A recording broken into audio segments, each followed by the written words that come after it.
So we are going to talk about the new David Fincher film, which is streaming on Netflix, actually, and it's starring Michael Fassbender and Tilda Swinton, and that is The Killer. So let's Todd, share your thoughts, please. All right, this movie stars Michael Fassbender. He is billed as the killer. He's a contract killer, and he's on this. He starts out. He's on this job in Paris, and he botches it, and suddenly he's on the run from people that may or may not be chasing him, and he's absurdly meticulous in how he conducts his business. He has his routines.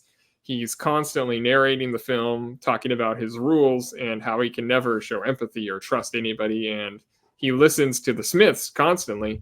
And so he's in new territory because he actually screwed it up. And once it goes awry, he just starts to go on a tour, killing anyone and everyone who knows anything about that job or his job in general, which was escalated only by the fact that someone that is close to him was visited by and attacked by one of his colleagues, and that just like sets him on this sort of like cold-blooded but also meticulous rampage. The movie is separated into chapters, each one relating to his next kill. There's like the expert, there's the client and the target, and etc. And it's written by Andrew Kevin Walker, who is the writer of Seven, and it's based on a French comic book, but this is like all Fincher. Like you can almost hear Fincher saying these exact words and being just as particular about everything in his filmmaking and in his life that the killer is in his job. The movie is very like mid 2000s in its aura and kind of its style, because especially at the opening credits and the score by Atticus Ross and Trent Reznor. I mean, just it's a time that we don't have anymore at movies. The movie is also clearly inspired by Dexter and its sensibilities and like the invasive narration leading into suspense and like its kind of sick sense of humor. Fassbender is like cold in this, and it's probably his best performance in like 10 years. And the look of him, you remember that movie, The Two Faces of January? Like he totally has the look of that movie, like the Viggo Mortensen character. Look it up, it's like the exact same thing that he always wears in this. But this movie is nails. I loved it. We don't get a lot of contract killer movies, and when they do, I feel like they always end up being classics. And now we have Rick and Fincher both making one in the same year. Obviously they saw that gap in the market, and they both exploited it. This movie gets better and better as it goes along. And a couple things I want to say, like when a fugitive is sitting in a plane waiting for takeoff, that has to be the most helpless feeling ever, because like you get that a couple of times throughout the movie, but regardless of how well you plan things out, you're just sitting there and you're trapped with no weapons and nowhere to go if the cops do walk in. And they do have that moment multiple times, and I'm just like, man, he could be done right now, and he knows that. He's just sitting there like angst anxious. And there's also more of the Smiths in this movie than any movie since 500 Days of Summer. Like the song that Zooey Deschanel sings in the elevator in that movie is even the closing credits song here, which I thought was pretty fun. This is a blast. It was the most fun I've had watching any movie in 2023. I can't give it 4 stars because, I mean, it is kind of fleeting at the same time, but it is Fincher absolutely at the top of his game, doing what he wants to do. 3.5 stars. Yeah, one of the best of the year. Oh, yeah. You want to go next, Zach? Sure, because I'm going to give it thumbs down, and I'm going to tell you why. And Todd will tell me I'm full of shit, and that's okay. Well, I can already tell you are, because you don't even because of just that intro. Okay, go for it.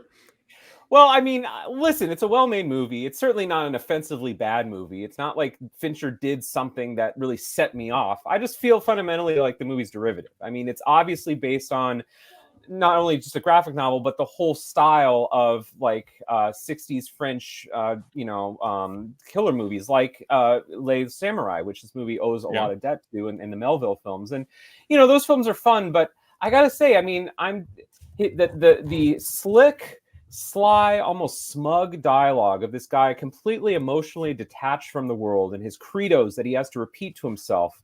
Not only is that derivative, but I don't know, it's fundamentally empty. We don't really find out that much about him, except that he apparently has enough time for a girlfriend. I mean, did he not see the scene in Heat when Bob De Niro on the BDM talks about the whole meaning of the title? When there's heat, you got to run. I don't know when he has time for relationships. Maybe he's a sex addict, but that's a different Fassbender movie.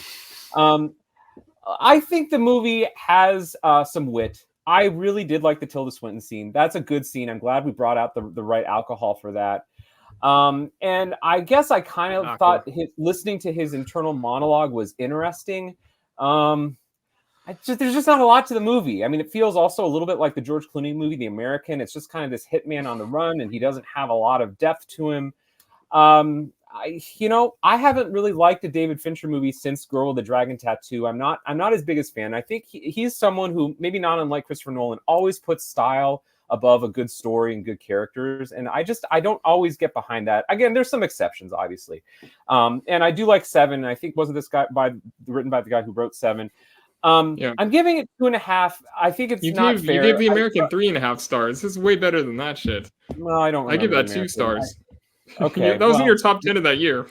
Anton Corbin, shout out. But I'm giving this 2.5 stars. I know it's not entirely fair, but had I seen the theater, I might have liked it more. I'll be honest, I fell asleep twice in this movie. It was hard to stick with. It wasn't even a boring movie necessarily. I've just seen it before. Give me something else, I thought in this movie that the killing seemed so casual. And I don't want to be a prude or anything like that. I'm not saying there's a lot of kills in this movie, but I'm much more interested in a movie where one killing has a huge significance over the course of the rest of the movie rather than these series of killings. And I know I'm saying that this movie is about how one killing kind of influences the rest of the movie. But again, it's so casual, so removed. It's too almost it needs an antiseptic or something. I'm giving it 2.5 stars. What? You're inside the head of a contract killer. Of course it's going to be casual. That's his whole job. There's a reason why everything seems so easy is because he makes it so it's easy, and he makes it so it means nothing to him. That's the whole point. But okay, go for it, Adam. Couple things here. The inside monologue was derivative, but it was also interesting. It's kind of a funny point you brought out. What was the other point? Too. It was smug though. It was like look at how smart I am. Look at these references. I don't know. I didn't like it. It was. So is this like a mid-tier? Are you saying this like mid-tier or bottom-tier Fincher movies? Mid, very mid. Mid. Okay. So if this is his mid, he's damn good then. Apparently, at making movies. Because what's his floor for you? What's his bottom movie for you? Probably seen? Gone Girl. I was not a fan of Gone Girl. Yeah, that's. And I don't love Fight Club either. Oh wow, yeah, definitely. But I love Seven. I think Seven's an awesome movie, and I've liked pretty good too, right? Many of his, yes, make sucked, and of course I think The Social Network is great. He's a great filmmaker. Yeah. I love him. Yeah. I'm very happy that he's making movies. But sorry, Adam, go on. No, you're good. You're good. So this was one of my most anticipated movies of this year for the or at least the last back end of the year. I also really love this too. I guess this is agree with Todd Day. This is also a 3.5 star movie for me. I thoroughly enjoyed this. It reminded me of the first John Wick a little bit too. It's something happened that set him off on a series of killings. Obviously a little different. The guy's about to killed somebody and messed up. But essentially, instead of getting his dog killed, he gets his girlfriend beat up or whatever. And then he's going to go up and kill a bunch of people. The scene with Tilda Swinton's that's a phenomenal scene. I love the whiskey flight. It made me want to have a flight of whiskey on the table with me right now. I think we should do that in Vegas in honor of this movie, honestly. I've never seen that before. Is that a real thing with whiskey? That was amazing. I've done that. I love doing that. I've had that at Disneyland, actually. There's a bar there that has flights of whiskey. It's great. They do that at The Rock, even. I mean, they do that. That's like a thing, yeah. You get the taste of the local whiskeys. Is there anyone else that you'd rather do it with than Tilda Swinton? I mean, that's why that's the best scene in the movie. That just seems like an awesome experience. And what's crazy is, too, I feel like Tilda Swinton... ice cream, though. I feel like Tilda Swinton could have kicked his ass, too, at the same time. She has, she was the expert, but she also... She could have did it, unless he shot her in the head like she did. She's the brains. It was that other guy in Miami. That guy's the muscle. Oh, the bulldog. Yeah. Too much creatine, bad for the brain. There's some funny dialogue, I will say. It's just too smug. Yeah, and I really like this one a lot. I liked the inside the head type of thing, and I liked how it was talky. But you never really saw him actually do too much talking in it, really. I think that's very interesting there. And again, I don't think this is necessarily my favorite Fincher film, but it was kind of everything I really wanted it to be. Again, I think watching trailers really hurts movies at times because it builds that expectation of what it could be and could not be. I didn't see anything on this movie. And specifically, we did this with the Tarantino movie a couple of years back with Hateful Eight, and I've done with The Revenant. And I think I enjoy those movies so much more without watching a single trailer, because setting yourself with expectations is really kind of just definitely hurts stuff, because you're thinking it's going to go somewhere and it may not live up to it. Fassbender, again, has never been better. However, the only thing that really hurts his performance here is that Next Goal Wins comes out next week, and it's completely a different performance there. I liked all the side pieces. Again, we haven't made this comparison yet. Could it be a video game movie? Probably, because it goes into its stages of different contracts here. Sure. So I can see it with, kind of reminiscent of, some other like video game stuff. But yeah, killer David Fincher, stylized direction, but I really like the performance here. And again, it's definitely one of his best performances since like Inglourious Bastards, I would think. So yeah, probably 3.5 stars for me. Another thing I loved about the character is that once he gets off of his rhythm, like once he botches the job, like he is a total fuck up. Like, I mean, he drills these 3 nails into Charles Parnell's chest, and he's like, "Oh yeah, I got him. I got like 7 or 8 minutes for this shit," and then he dies, and he's like, "Fuck." Like, now I don't know what to do. And he starts to, and it's all the clever writing, the internal dialogue that I got into it so much. I mean, I ate this is a Todd movie for sure, but I ate this. All right, so the 3 of us give it 3.5 stars. We booted Zach off the podcast. He's in a timeout right now.